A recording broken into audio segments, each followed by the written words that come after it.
Sonic, the heart of your system.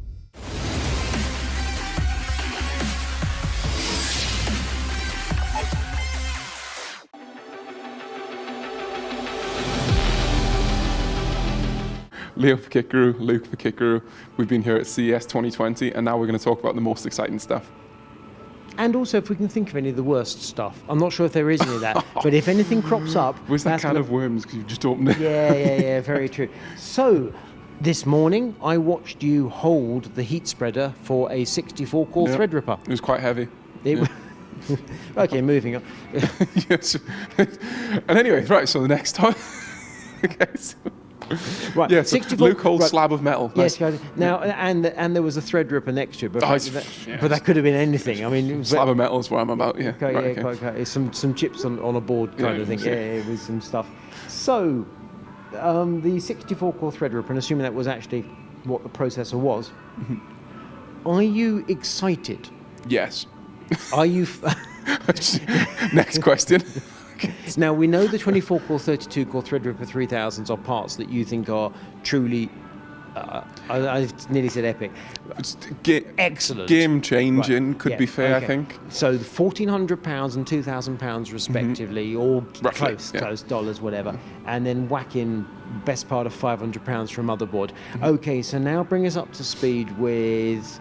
First, memory to go with Threadripper in the light of what we've learned recently, and also price of 64-core, talk about 48-core, and who should the nice gentlefolk be rushing out to buy a 64-core when it becomes available?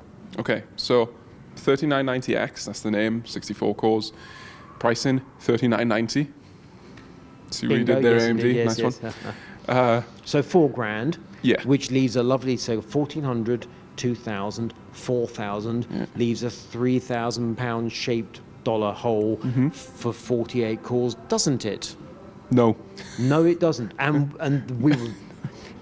They were really categorical. Kind of, pardon, when we asked that question. Why not? But why? What exactly did AMD say to us? What did Robert Hallock of AMD say to us this very day? It's basically specific product segmentation into the market. So if somebody's going to buy 32 cores or 64 cores, they aren't going to buy 48 cores. What was the wording Robert used? There will not be there will not be a 48 core. Threadripper. Point blank, will not be. Because anybody who's spending that type of money is probably just going to go 64 cores because their workload can probably scale up to it. There's always an argument to be made because, you know, the difference between 2,000 and 4,000 is quite significant. When you look at it's 100%, depending on the way percentages work. Yeah, true. Depending on your reference points. But it's quite a difference. Even when you're looking at maybe... Hang on, it's £2,000, which in Las Vegas is basically a steak dinner for 3 people. Yeah, or like half an hour on the roulette table for you. Moving on. No, where was I? Fired, I think. Not that I have the authority to fire Luke, but that's not the point. We are absolutely level. Well, if you'd won, we could have rolled off into the sunset. No. Played roulette in my life.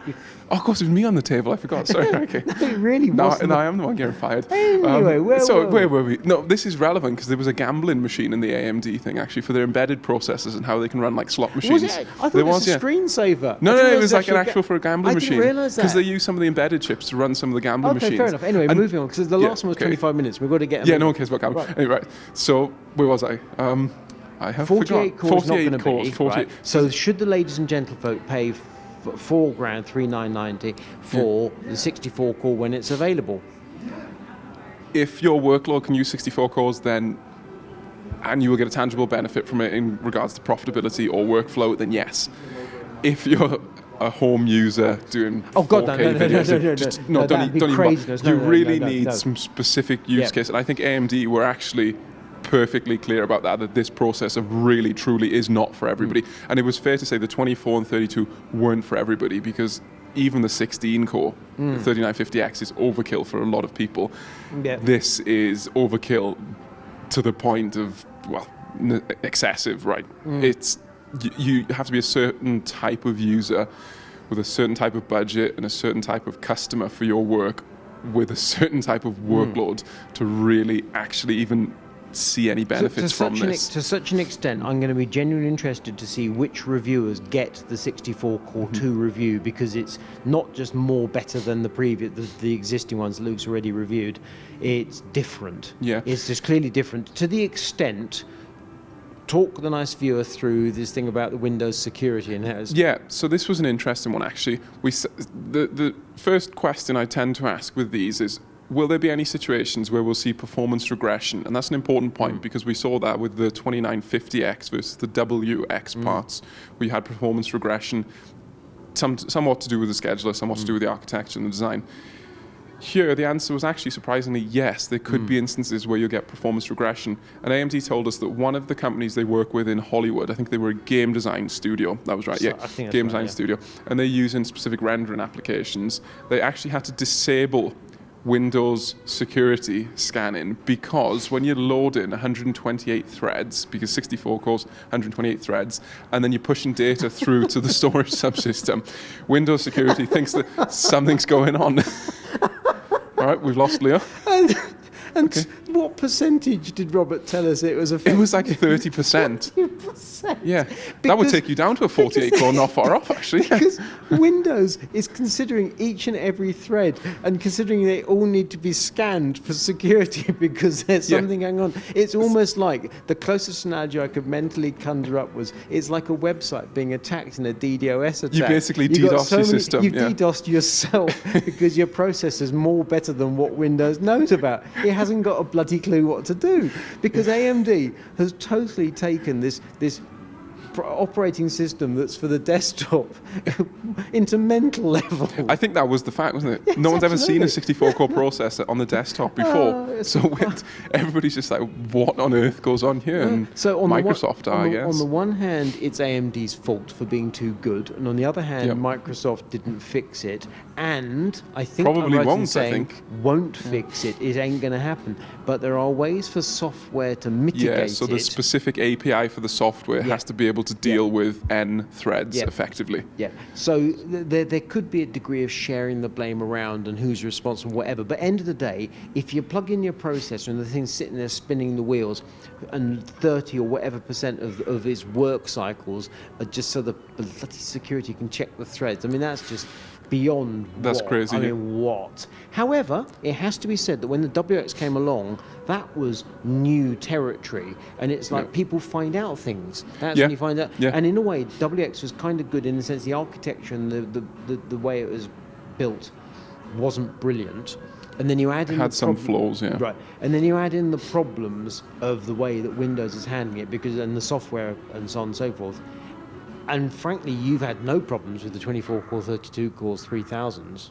No, the exactly. scalability is on average, except for some games which are awkward, like Far Cry. Oh, yeah, but prosumer workstation type applications, the scalability is excellent. You don't see performance regression like you saw with the WX parts. No, right. And it was interesting because that game design studio, I think they've known about this for a long time, AMD was saying, from their dual Xeon systems, which are obviously more than 64 cores in total in certain scenarios. Okay. Actually, no, it wouldn't be dual Xeons. It would be multi-Xeon systems, I guess, if they were using servers, so maybe quad Xeon type systems. The point was they had been they there, known, and it's one of those things they knew about, and nobody asked, so they nobody would ask, would they, until they got to this? Well, also, what are they, a charity? Well, I mean, sometimes you have conversations with people, point. but there is a thing about, I mean, it's not really a conversation down the pub, is it? How many threads you got? More Windows security. It is when I go to the pub. Yeah, well, yeah. I usually get kicked out pretty quickly by my own friends. There we go. So it feels to me as though the WX was completely new ground for not just AMD, everybody, and now the Threadripper 3000s are not new ground, even though they are up to 32 core, they're just doing a brilliant job. And then the 64 core will be new ground. However, they've done so much preparation for it that it feels like they're just ready. So I wouldn't be shocked if people have maybe specific problems. It's really going to be the simple calculation of, is that part a valid buy for you or not? Yeah. It's going to be a more straightforward assessment. Yeah, so I love these examples. It's basically if you're doing rendering or something that really scales well with cores. I mean, some of the workloads I used to use in previous employment were multi-physics simulations, and if you can throw a lot of cores, a lot of memory bandwidth, it will scale very well if the software can deal with it. If you're re-encoding your GoPro footage, even if it's 4K 60 on handbrake, you probably ain't going to see the benefits. I think we've actually done this process there, so we can segue sideways slightly. So as we were walking around LVCC, we went to the Gigabyte server place. Yes. And we saw some, was it a blade or something else? So it was a 2U server with, could take 4 1U blades internally. That was it. And which they was were pretty cool. And they were, so they're the one thing which is showing a choice of either Cool It or Ace Tech liquid cooling on processors, which is all right because it's some quick breaks and some hoses and some blocks, and it's like, well, fair enough. And then we saw how many threads and cores? So we saw a 2U server which could take 4 1U blades, each of which had 2 EPYC slots for CPUs. So that's, what was it, 8 times 64, which was 512 CPU cores in 2U. And how many threads which is just that? Crazy. Well, double. So more than 1,024. More than 1,000. Which is just like, what, in a 2U? In 2U is kind of like a Coke can, basically, isn't it? Give or take. The compute density is insane, and this was something that AMD spoke to us about previously with EPYC. But to see it in person really hits home, and this is ideal for virtualization data centers where they're carving off specific VMs for specific clients. It was just a crazy amount of cores and compute power in that 2U chassis. And obviously, Crazy. Intel, by contrast, by comparison, can do 28 64ths of the same. This is obviously if you're going to the max. 28 64. i.e. okay. less than a half. That's the point, less than a half. We did work it out. AMD is doing 500 cores, 1,000 threads. Intel is doing less than half.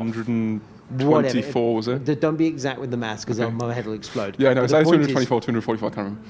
but less than half. And that is, when you see that kind of density, is like, wowza. Yeah, it makes a big difference because I guess it depends on what your application is, but if you are paying for floor space in a data center and you need it close to an exchange, for example, if you're doing it in the center of London, which you might have the need for if you're doing it in New York City for the stock exchange, that ain't cheap. So if you can get more than double the compute power in the same footprint, therefore double your density, that has a real world cost saving. And also the hardware will cost you less. Yeah, kind of a good deal, I guess, isn't it? You'd say, deal. wouldn't you? Yeah. I mean, obviously more power efficient, actually. We know what the public prices are. We know perfectly well the people that buy this kit don't pay the public prices. Oh, no. But assuming the prices they pay bear some relation to those prices, then the AMD thing is going to give you more than double the threads and cores in an amazingly dense thing that's just an ungodly level of everything for better power efficiency and cheaper. And yet, Intel is still going gangbusters and making fortunes. It can't be emphasized enough that Intel is still doing really well. Yeah, we must counteract that point, saying there are scenarios where there's certain Intel workloads. I guess one of the workloads, so AVX 512 is actually quite important for certain workloads on servers, perhaps not, at the point of a financial institution or something, but, for your neural... molecular modeling processing or something kind of I was doing one of those in research. Morning. I don't know. This morning? I had the back of the envelope in a biro. Yeah. Oh, okay, yes. Yeah. You don't use a computer for yours, do you? No, clearly not. When I'm folding my do proteins, by first principles on paper. Yeah. So yeah, there are instances, but yeah, the compute efficiency, the power efficiency, and the value for money is just crazy from EPYC, isn't it? And it really hammers home when you see those 2U stuff in person. It's cool. I tell you, the more times I want to use the word EPYC, EPYC, in a sentence to describe EPYC, EPYC. Forever coming across that. Exactly. I have to say, it takes a little bit of the sting out of the name each time. The name that I actually really used to truly loathe, and now I merely dislike. Maybe we should start calling it EPYC. That sounds quite rude. EPYC. Well, it does now you've mentioned it. It sounded fine to me. It wasn't me that said it. Yeah, but it sounded fine when I said it. EPYC. No. Yeah, let's go with that. It's my ears. So, those are two things we like. Is that one thing or two things we like? I've lost count. Well, some stuff we like. 64-core AMD processors we like a lot. What else do we... So, the ROG Zephyrus laptop. That was cool. Oh. Yeah, it was funny. What did you think about the lights in the lid? Sorry to shout. Meh. Yeah, me too. The whole DJing I'm not thing. into Yeah, that. quite. Yeah. Then again, the amount of people you see with their MacBook with stickers put all over the back of it because they do surfing or skateboarding or whatever. Yeah, you can see the reason for Or it. they want people to think they do surfing or skateboarding. Yeah. I've got a surfing and skateboard and I don't do it. No, I'm kidding. So yeah, the lights I'm kind of... Have you got a MacBook? No, I haven't got that either. No, okay. Yes. I'd put an Apple sticker on there. But now I could do it with OLED, couldn't I? Maybe you could put the Apple logo in OLED so you could save a bunch wouldn't of money. that be funny? Oh, wouldn't no. that be just delightful? So this is, in case you haven't caught up, if you go and look at the ASUS ROG Zephyrus, the ASUS booth, Zephyrus G14, isn't it? Yeah. Which has got a load of lights in the lid, and they're talking about you can set it to show the time or some other nonsense, as if who gives a whatever. And So you just lean over your screen and see the time. So you can show the time to other people in the coffee shop. It's like, what? You're mad. And you know people are making pictures and dubious images out of the lights. I did want to ask, like, what was the worst picture they got? It's just, it's just like that Razer microphone, but with anyway. That. Moving on. So yeah, the Zephyrus G14. Actually, that was one of my favorite things I've seen at CES. To be honest, and unfortunately, really cool. we didn't give it enough attention in our ASUS video because we turned up to ASUS at the stipulated time. We were intending to be there as long as we needed to be there and then go, and we didn't get in for about 15 minutes because they're still setting up, so we're in the first group of people to go around. And what we didn't realise was it was a 2-hour window, so 10 till noon, noon till 2. So our 10 started 10:15, and the Zephyrus was very popular, and we'd just got to it to do the final bit of the video, which is where Luke was at the end, and we got thrown out, pretty much, because the next tour came in. It was just like, oh. So we really, it was just unfortunate. That laptop in that video, we didn't give it the attention we wanted to give it. We both liked it a great deal. Yeah. Did we get a price for it? If we did, I forgot. Yeah, so I don't I'm think not sure. they told us. No, I don't think they did. And AMD also, wouldn't tell us either. Okay, so that is, that's very true actually. AMD was they were very, very, very pleased, really properly pleased. ASUS has gone with that laptop win. And quite clearly we're going to do nothing that might upset ASUS, like give information. That wasn't happening. It's clearly... We tried. It's a Halo product that is so far from generic laptop that has AMD power in it. This is something they obviously wanted to sell by the boatload. This is truly premium for that form factor. And fair play to them for that. So let's just hope to goodness that the price is sensible. And I'm not sure what price I think would count as sensible. I don't know, but it's 14-inch in a premium chassis, 8-core Ryzen Zen 2. RTX 2060. So I'm going to say... Yeah, you get the premium nature of ASUS for the build quality, so okay. I'm saying it has to be less than $3,000, but with ASUS, I'd think 29999. How many nines are? Perhaps. Well, they got a good screen on there too, so perhaps. Yeah, but it's just that thing which is if a high-end one with a 2080 or whatever is $4,000 and such like. Then it's 2060 graphics. Yes? It is 2060, yeah, but I think a lot of people would justifiably pay a premium for that form factor. It's the Dell XPS 15 effect, I'd like to call it, because that's another one that I really like. Don't make ASUS's case for them. We've got to push back. Sasha of ASUS, if you're watching this, if it's more than $3,000, I'll be grumpy. Really properly grumpy. Please don't do that. I'd be quite surprised if it's more than $3,000, if I'm being honest. And I don't like being surprised. Or unhappy. Surprised in a negative sense, perhaps. So we'll have to wait and see. No, not unhappy. I mean, it takes a lot to get me unhappy, but I know, I'm quite working surprised. on it. In fairness, this week I've worked on it quite hard and haven't really succeeded. I'm always smiling. Yeah, it's true. But inwardly, the blood pressure twisted. So we like that laptop a lot. We didn't get the price on it. One thing that came along as a bit of a an unwelcome thing. I was talking to Brian of BPS Customs after we'd done that ASUS thing at a different place and said, Brian, have you been to see the... Hi, Brian. Have you been to see ASUS yet? He says, no, I haven't. And I mentioned the ITX case they've got there, the model name of which completely escapes me. It's gone. Yeah, I can't remember. Which was an interesting looking case, and I look forward to seeing it. But I was never told a price for it. And Brian said, okie dokie, I'll keep my eyes peeled for that one. Next time I bumped into him, been to see the case. He thought it looked interesting. He had asked the price. Turns out the price is £300. Which is like... Oh, that's a lot for a price. Because the thing is that cases tend to be, as you know, up to £100 is like okay. Up to £200, it needs to be offering a lot of good stuff. Beyond £200, you're into weird territory because things often then leap to kind of 500, for which it has to be something magnificent and life-changing, which with a case is a big ask. Wow. Yeah, Okay. quite, exactly. Strong praise. Yeah, quite. And also there's a kind of an offset to it for me, which is if you're putting a load of hardware in a thing, like if you're putting, you know, graphics cards that cost absolute fortunes and hundreds of pounds of liquid cooling and all the rest of it, the fact the case was 250 rather than 200, whatever, it is a detail. Whereas that case, you could put a load of gear inside it, but it's small.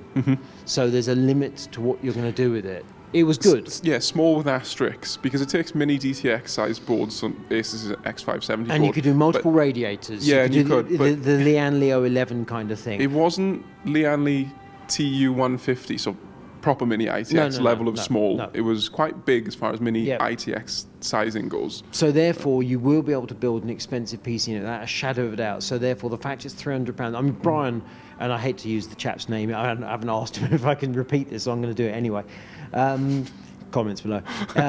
Brian was just appalled. Well, he's 300, and he may have even being American, this America, he may have been talking dollars, in which case $300, who's going to pay that for a case, was his view. He was just like, and my view is, well, like, okay, that takes the shine off. It doesn't like change it from being interesting to a stinker. It was just like, whereas he was just like, oh, so... It's quite expensive. The design was very good, though. So the canted motherboard, I've never seen that before. No, exactly. Never seen that in a case. And that's pretty smart, actually, for the cooling benefits, but also they considered the limitations with regards to CPU cooling installation and the side panel. So it had a lot of really cool features, but if that is the price, then it's quite high. My feelings about that case, when I saw it, were I'm interested, keen to look more. It wasn't much beyond that.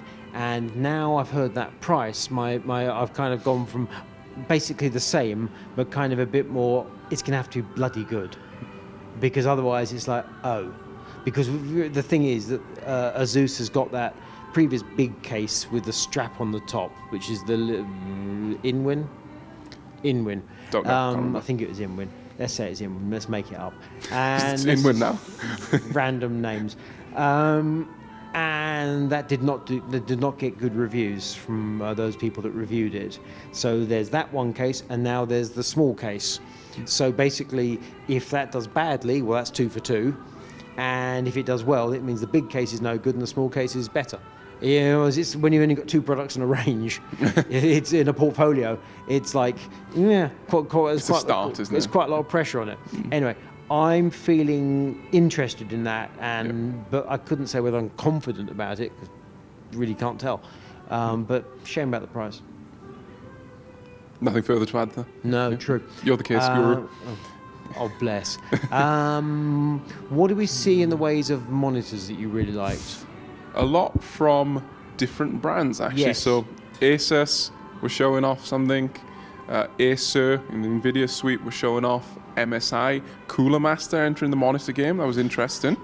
True. Did you think the Cooler Master monitors, because there were 2 of them, did you think they were interesting, or did they think were they groundbreaking, or were they just? No, they weren't monitors? groundbreaking. No, they were kind of another competitor into the scene. They were adding the Cooler Master touch, which is really premium, high quality, well built stand, which if you're paying kind of 280 or so for a kind of a 27-inch type monitor, or if you're paying 750 for a ultra wide 34-inch, 1440 wide, 1440p monitor. Yeah, it's justifiable to want a premium stand because not all of them come with it. MSI was showing off some cool technology. So they had the 38-inch monitor, wasn't it, with the HMI, so the dial on it and the screen. Yes. That was really cool. I actually quite liked that. Yeah. So it had the HMI, which we were trying for a while in the press conference HMI, to figure out what it was. Human machine interface. Yes? That's right. Yeah. So we came up with all sorts of acronyms and then we realized human machine interface, and that was cool. So it's basically the dial that allows you to do some stuff with the Dragon Center software. Turn it up to 11. Of course, I'm not too young to know that reference. I have heard that before. Because the last time I said that in a video, everybody commented I was too young to hear it. No, I've heard turning up to 11. I'm not that young. And yes, I have the internet too, and friends, as much as you know. It's hard to believe that I have friends. But moving on, back to the point and topic. Where was I? So the Monitors. HMI, basically, you have a dial to control some stuff, that's cool. But the little screen on the bottom of the monitor, I like that a lot. Oh, because they were showing like the CPU frequency. stats, that made So perfect you sense. load Yeah, your, yeah. I think it was something to do with the GPU. That's really cool, because if you use an overlay, I use River Tuner, so basically through MSI Afterburner. But you lose a bit of your screen, realistically, even though the overlay is kind of, somewhat transparent. No, that's true. Or you have to alt-tab out to get some of the information. If you can get the basic information down the screen, genius as far as I'm there's concerned. also the thing that if it's physically slightly separated, but you know the location, then you can look to it and know what's You can going to be glance there. down, yeah. And the thing is MSI, because obviously we've had issues in the past with your software, as we know, and certain people, I'm saying no names, no patrial, Steve Burke of Gamers Nexus. It's you, Steve, you. The bundling thing, it's caused some bad blood. But in this particular instance, that little separate screen, did it include the weather on it at one point? Yeah, bizarrely. Now, Not quite sure about that, to be fair. Here's the thing. Apart from the thing of turn it off, Yeah. because no, just don't. When I see weather Yeah. on anything, it requires your location to do that. Yeah. And therefore, I'm assuming it's a way of saying, in order to do the weather, we need this information. Please give us authority to Yeah, do it. And siphon the question data, is, sell and then the what happens data, after yeah. that? Exactly. Therefore, I have no need for the weather to be next to my CPU temperature or cycling on the CPU on the monitor. Unless it was ever. an ambient temperature sensor, maybe.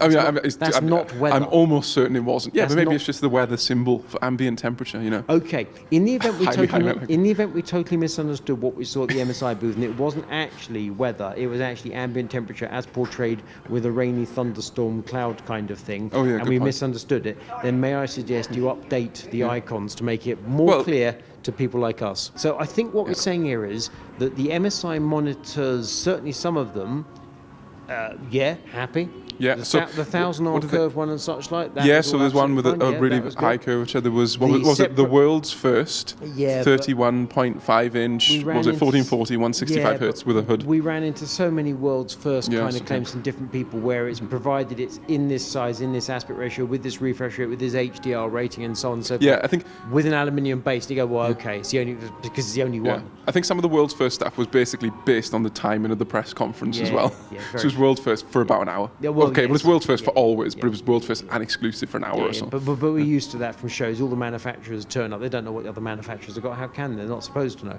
And suddenly it turns out that three people have got something that's actually very, very similar. So they've all got the world's and you go, first. well, fair enough. I mean, but what it often means is they come up with a similar idea each at the same time for the same reason, because it's a good idea.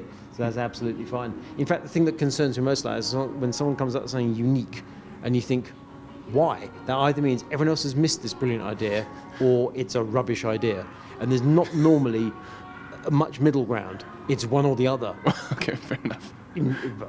That's my opinion. Yeah, essentially. A lot of the time, this world's first stuff, though, is basically based on the supply chain downstream, isn't it? So if AU Optronics comes out with a new panel, then it This becomes is a the world's brilliant first. segue. We're going to wrap this one up because it's gone on for far too long with far too much rudeness.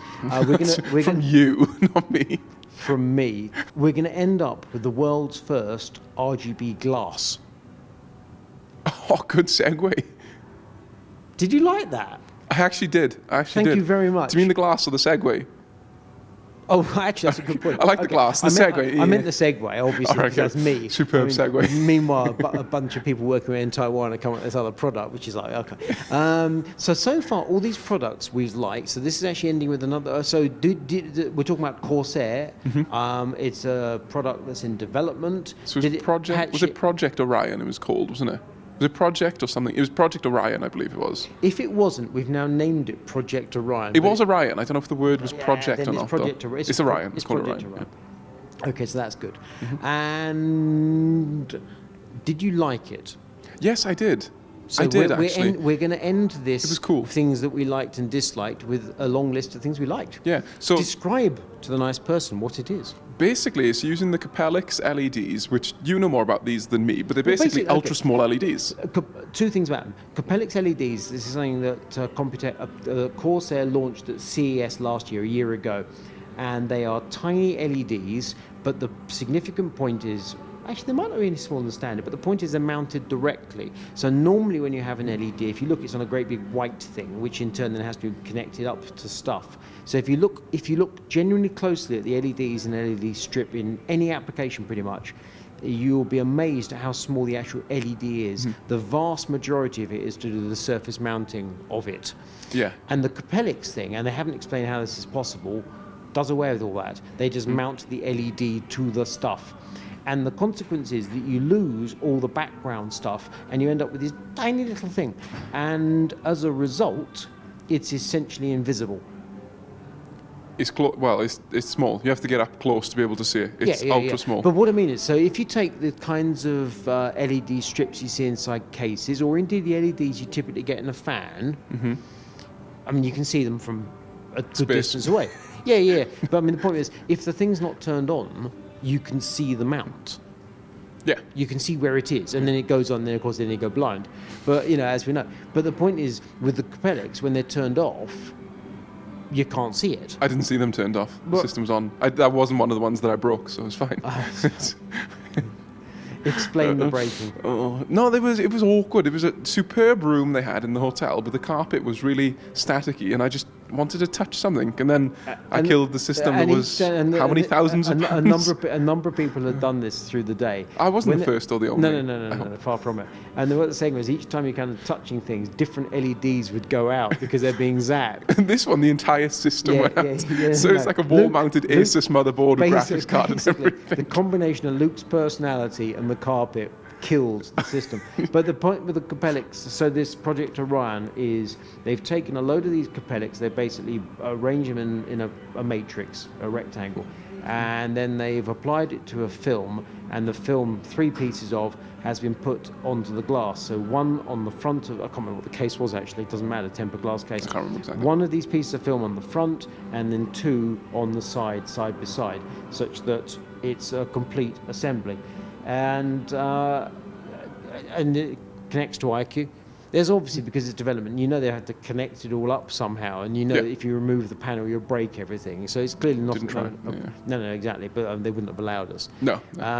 And clearly, in the event they were to make it into a commercial product, you'd have to have a gold finger or something, so when the panel clips in place. Yeah. But we've seen exactly that kind of approach from Fantex with the Evolve X, I want to say, and maybe the P600. It's kind of like those Lian Li fans, isn't it, as well? Yeah, where the front panel comes off and the lighting that's in it is just disconnected because the contacts are removed. An approach like that would be the obvious way of doing it.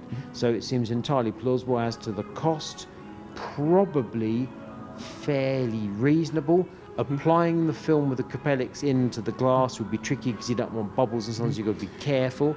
I think we referenced in the article and the video, so check in that video and the article on the Kickaroo website, but I think they said they're targeting €100 more.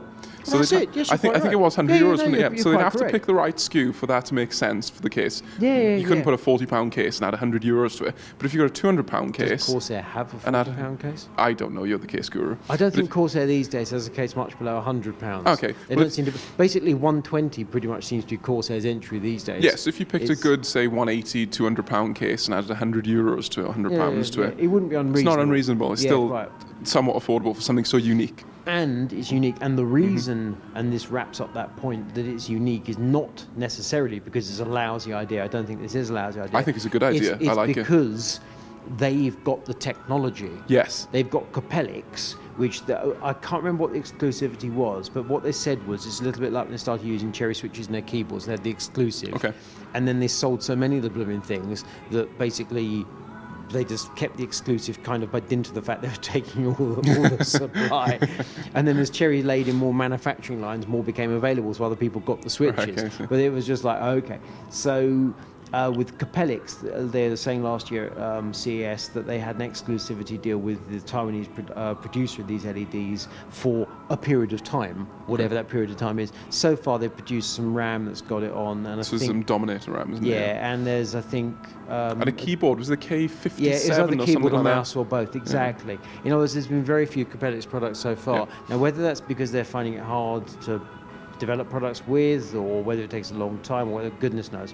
But the idea of doing this makes perfect sense. The pricing seems reasonable, Yeah. and it's a new and unique thing. Even though RGB glass sounds ridiculous, It does look good. It does look good. It does really does, look yeah, good. yeah. And you can't really see the traces between the LEDs. I Oh, mean, no, it's just pure lighting in the glass. It quite. looks good. I liked it. yeah, I liked it a lot. And as to how it works in terms of longevity and all the rest of it, good. Who knows? I mean, Yeah, we'll see. But that's what development's for. Yeah. So that's the end of it. That's the things that we liked at CES. No, there's one more. Intel NUC 9 Extreme. No, we're going to do that separately. Okay, I've there's just not one more. I've just decided, because this has gone on far too long, and that's a different topic, which is good. So it's actually a topic in its own right.